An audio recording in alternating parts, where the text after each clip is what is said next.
All right, welcome everyone to and also this the final episode in the series. And I should say that I realized that the one of the things the series has been doing is chronicling the development of my pandemic beard, which I will be shaving off at the end of this week because all good things must come to an end. Not only my beard, but this discussion series, which has been enjoyable.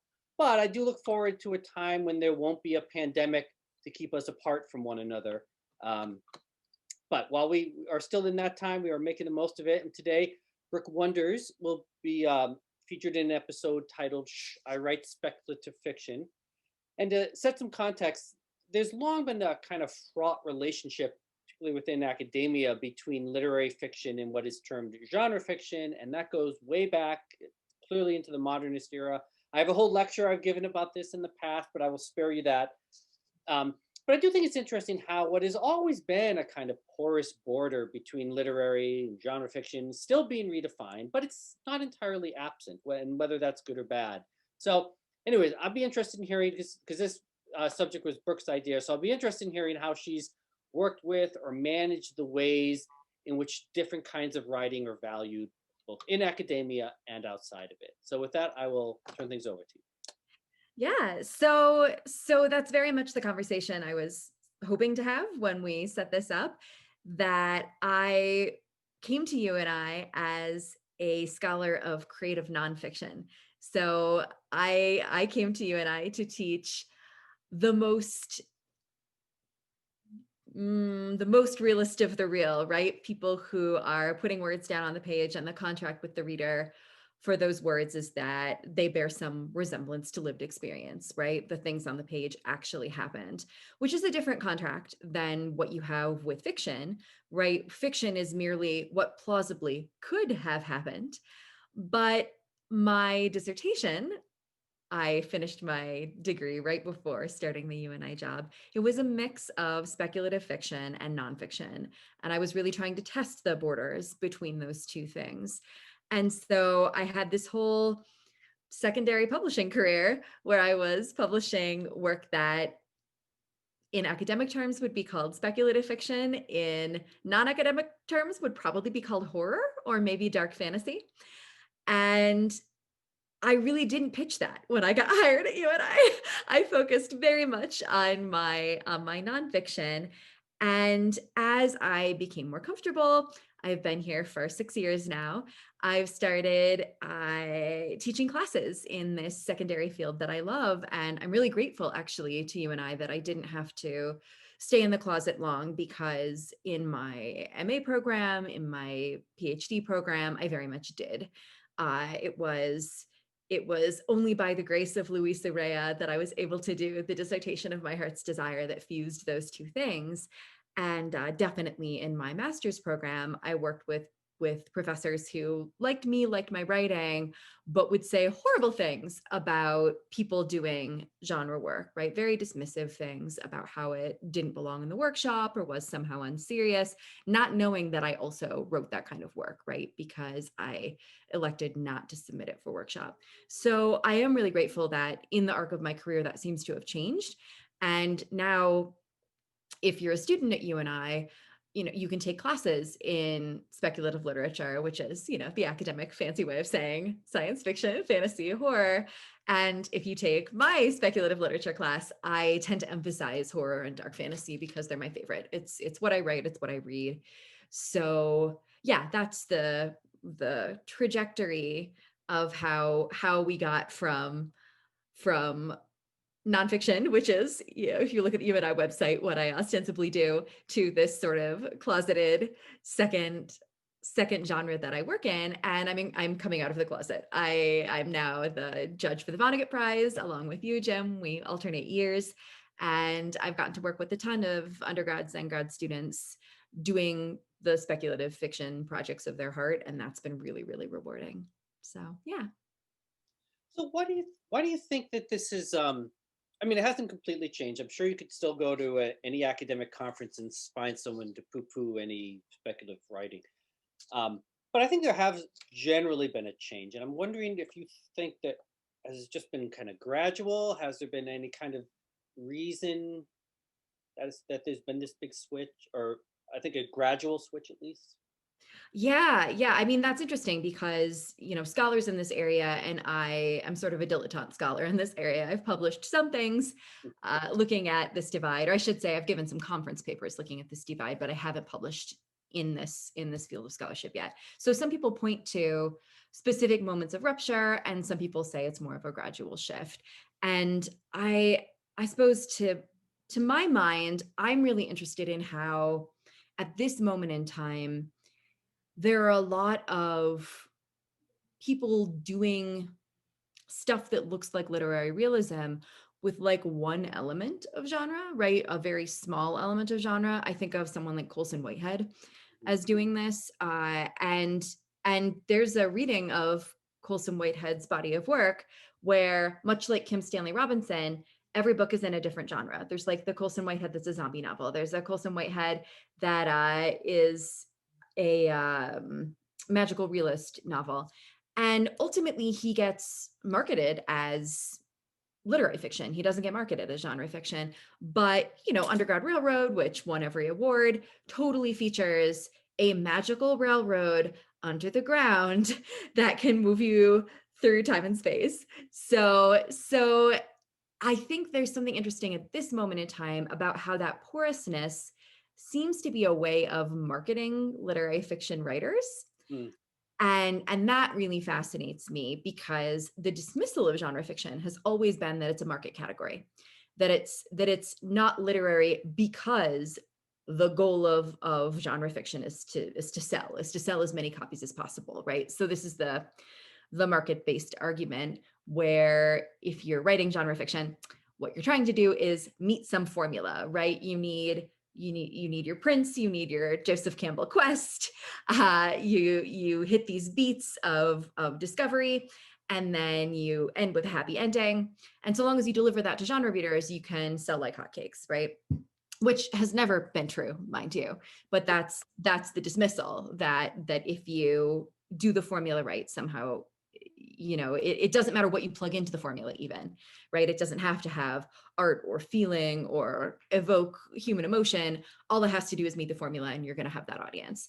So I would argue, because I switch hit in these two different genres, right? Nonfiction and then genre fiction, that it's a profound misunderstanding of most literary fiction writers to sort of say that genre fiction is a market category only, because there are so many exceptions. There are more exceptions than rules.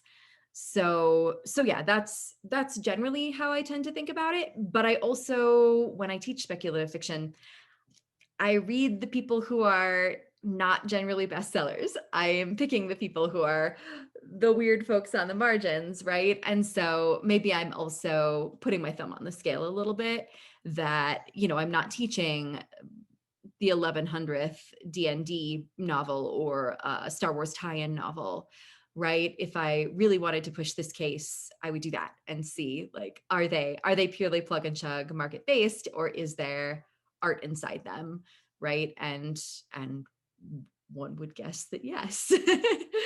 A novel is hard to write, period, sort of irrelevant of what your constraints are. So Well, yeah. I'm interested in how this plays out in your in creative writing classes, and this is something I've dealt with as well. Because I think one of the reasons why there's been a kind of I don't know, discrimination, I guess I would say, against a lot of speculative writing is that many people in a workshop class is that many people come to it from other forms of popular culture, like it's the kind of movies they see or the kind of TV shows they watch, and they don't actually read often, always don't always read as much of it. So that people, so I know it is a challenge for me when students are coming in writing kind of thinly veiled TV scripts, which just don't work as well as fiction. I mean, because they are different in that sense. So there was a time when I said I did have a kind of requirement, like for one story that we're workshopping, it has to be realistic fiction because I want to make sure you can do that. And it Mm. wasn't a bad requirement, though I've kind of loosened it. I've kind of said it's still a good idea, but write what you want, because that seemed it just came to seem such an arbitrary restriction to make. I couldn't really justify it anymore. Yeah, yeah. No, this is the heart of it, right? Like, So there's the teaching piece, and then there's the like out in the world publishing piece. But the teaching piece also fascinates me. I think a lot of the resistance in creative writing programs is because people don't read it, and so they're afraid to teach it, and they should be, right? Like, how can you teach something you don't read? That makes sense. And it's very different to put something on your syllabus saying, hey, please don't submit your dragon story because I don't read dragon stories, and so I'm not going to be a good reader of that. You're going to get better feedback if you give me something character driven. I read character driven stuff. I'm actually going to be able to help you in those areas, right? I feel like it's a habit of academics to sort of believe their authority rests on knowing everything rather than on being forthright about the limits of their knowledge. And it's really created difficulty for students, right? That I go to a fiction class and I think I can turn in my dragon stories, right? But then you get sort of blindsided and often injured in the workshop format. So I really am all about limiting injury and in a workshop setting. And to me, that does mean if you love realism and that's what you want to teach, just be honest with your students about your limitations. Like that seems completely fair to me. But that's separate from this issue of movies, TV, fan fiction is another place where I see students doing a lot of writing and coming in with those influences, right? And influence isn't by itself a bad thing. The problem is medium specificity, that when you're working in a given artistic medium, one would hope you know the history of that medium, right? It's like saying you want to be a painter, but really all you know is like anime, right? And and that's fine if what you want to do is anime, but if you're saying what you want to do is like fine art and you know, I want to be in museums, there's a gap there. Okay, so this is actually from Nick Mamatas, a critic who I really love, and he writes pretty clearly in syllabi for his courses that if your influences are primarily movies and TV, that's not what we're doing. We're doing short stories. It's a completely different medium. We are using words to build those things rather than, you know, TV and movies. You've got visuals you can throw in, you've got sound, you've got all these other, the tactility of the material is completely different. And once I frame it in that way, typically students will come along with me, right? That it's not, I'm dismissing your genre work or saying you can't do it. I'm saying, you know, when you're throwing down your fan fiction in here, you just have to know the audience isn't necessarily gonna know the medium that you're working in. They may not know your canon, and you're gonna have to bring us along, right? And there are students who have that fan fiction background and they don't really want to write stories. They want to get better at writing fan fiction. Then that's my job to sort of meet them where they're at, I feel. Uh, and I read fan fiction, so I don't feel like I'm out of my element in trying to be helpful. But same thing, like if you don't read and like fan fiction, why would you think you could teach it?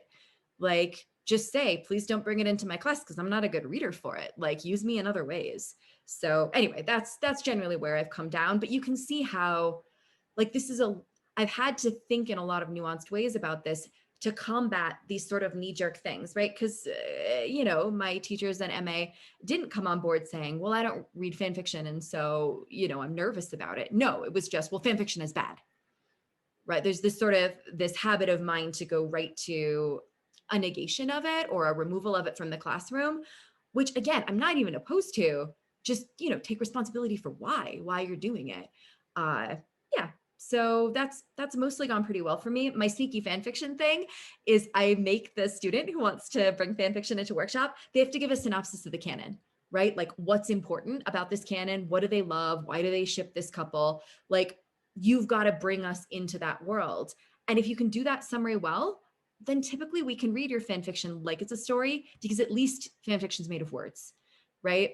It gets much harder when we get into the realm of like purely imitating TV, imitating movies. Like then I actually have to go sentence by sentence through people's work and say like, think about how this would work in cinema. Now think about all the things that are missing to make this work on the page.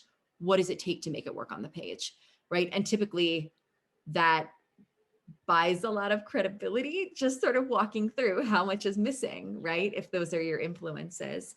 So I don't know. I hope that nobody leaves my workshop deciding never to write again, but I also hope that people who come in really loving TV and movies come out still loving those things and realizing like, no, you got to go over here. You got to go find the screenwriting class, right? Go find your medium. Your medium isn't the short story. And that's fine, right? It isn't for everybody.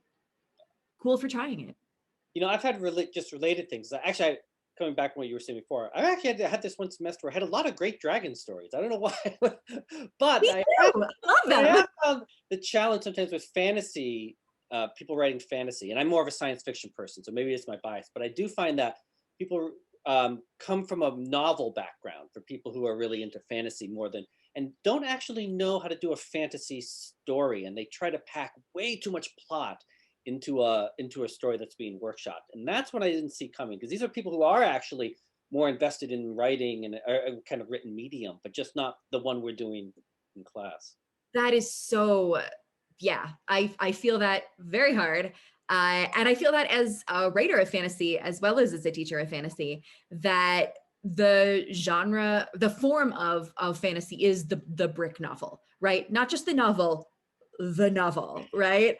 And it makes, which is like five of them in a series. yes, yes, the novel, and then like stack many of those on top, right?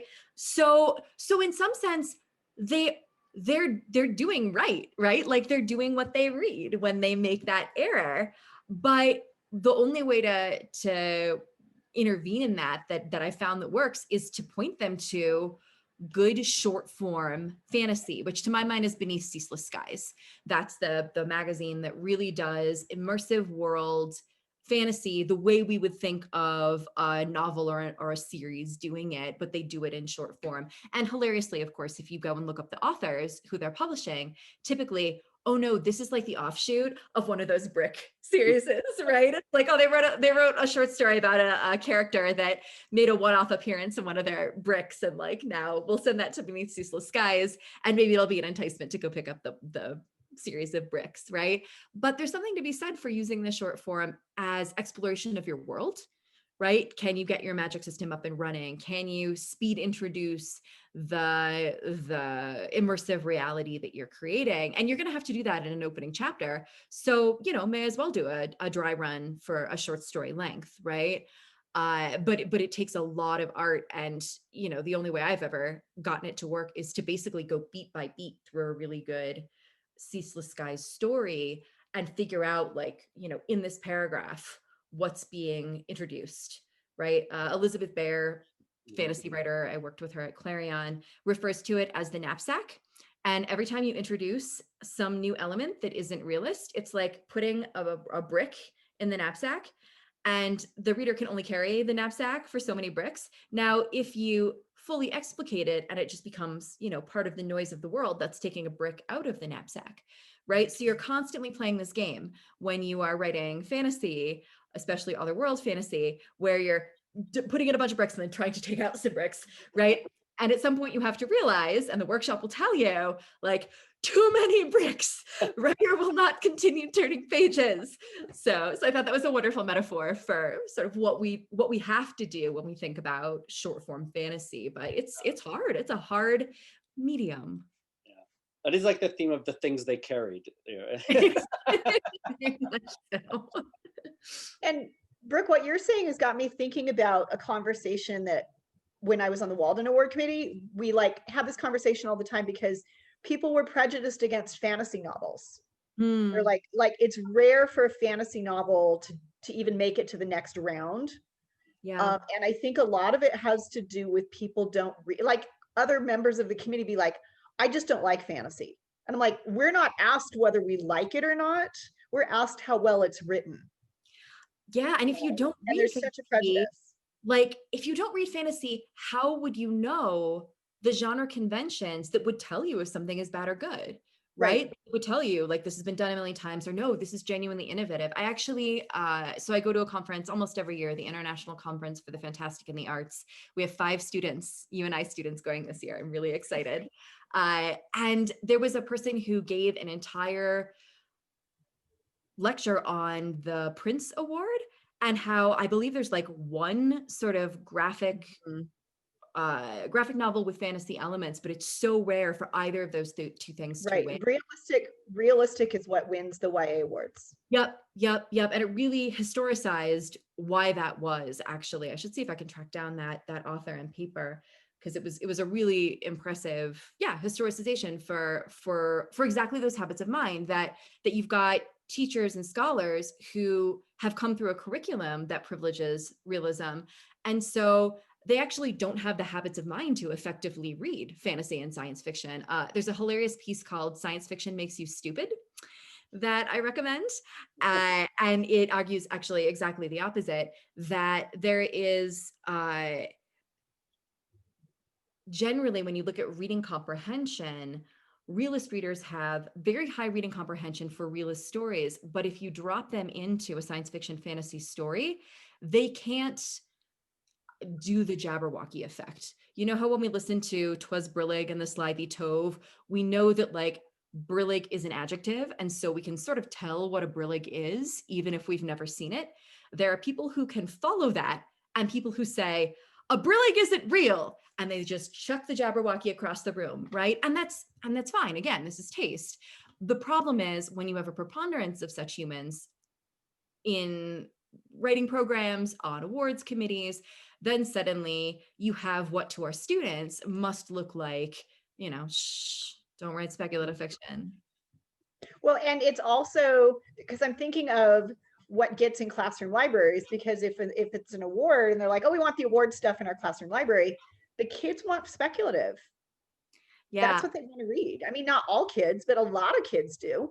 Yeah, I had a wonderful honors student this semester, actually, who contacted a bunch of students in our test program, students who are K through 12 teachers who are working on their masters with us. And she actually sent them a survey asking about their classroom libraries and the proportion of realist versus speculative literature. And interestingly, teachers who'd been in the field longer had more speculative texts in their libraries.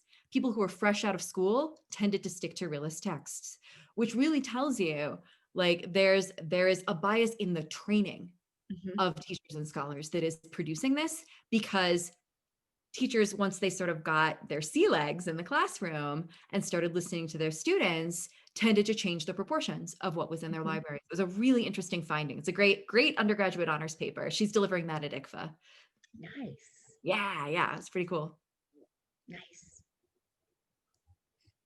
Yeah, and I guess one of the things I'll make a little plug for us here, that it's just happened this way. And I don't know if it was intentional, and Brooke and I have talked about this, that most of us doing creative writing here, do some combination of those things. Like those borders have not been, I don't know, whether in like Grant's case, he's kind of gone back to something he's always wanted to do and kind of was pushed away from writing crime fiction, or whether, in Brooke, in your case, you've just been doing these things in parallel.